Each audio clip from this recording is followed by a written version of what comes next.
নমস্কাৰ বন্ধু বান্ধৱীসকল, মই বুলিকা। আজি আপোনালোকলৈ এটা নতুন কাহিনী আকৌ লৈ আহিছোঁ।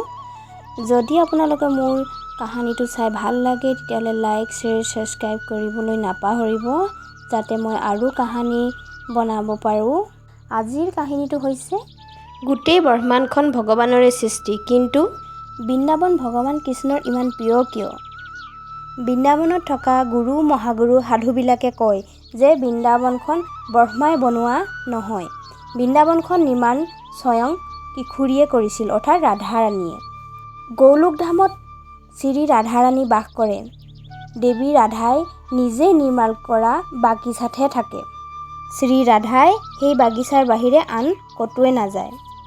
বাগিচাখনৰ চুকে কাণে পুলি, ফুল, পাত সকলো ৰাধাই নিজৰ পৰাই সৃষ্টি কৰা। গৌলোকধামত থকা সেই বাগিচাখনেই হৈছে বৃন্দাবন।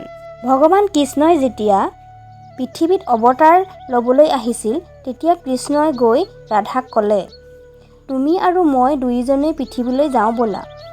এইবাৰ ধৰ্মৰ লগতে প্ৰেমৰ স্থাপনা কৰিম। ৰাধা অৰ্থাৎ কিশোৰীয়ে ক'লে, মই নাযাওঁ। কৃষ্ণই সুধিলে, কিয়? ৰাধাই ক'লে, য'ত এই তিনিওটা নাথাকে, বৃন্দাবন, যমুনা, গোবৰ্ধন, তাত মই কেতিয়াও নাযাওঁ। মোৰ মন এই তিনিটাতে থাকে, কিয়নো মই নিজেই নিৰ্মাণ কৰা। তেতিয়া ভগৱান কৃষ্ণই ৰাধা মনৰ ভাৱ স্বীকাৰ কৰি ৰাধাই নিৰ্মাণ কৰা বৃন্দাবন, গোবৰ্ধন আৰু যমুনাক পৃথিৱীত স্থাপিত কৰিলে। আৰু সেই বৃন্দাবনখনেই আজিৰ বৃন্দাবন। এই বৃন্দাবনখনত যেতিয়া ভগৱান কৃষ্ণই প্ৰৱেশ কৰে, অতি আনন্দিত হৈ পৰে। সেইকাৰণে এই বৃন্দাবনখন শ্ৰীকৃষ্ণৰ অতি প্ৰিয় ঠাই।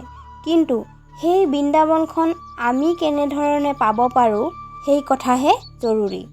যদি আমি বৃন্দাবনৰ ধাম পাব বিচাৰোঁ, তেতিয়াহ'লে ভগৱান কৃষ্ণৰ নাম আশ্ৰয় ল'ব লাগিব।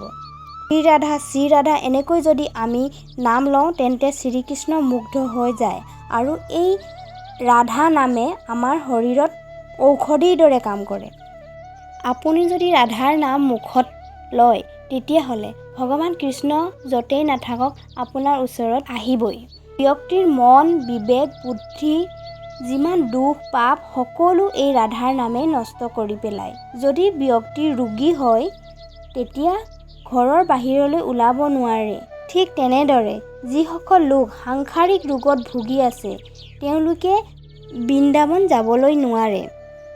আমি শৰীৰতকৈ মনেৰে যোৱাটোহে চেষ্টা কৰিব লাগে। মনেৰে যাবলৈ হ'লে আমি মুখত ভগৱানৰ নাম ল'ব লাগিব।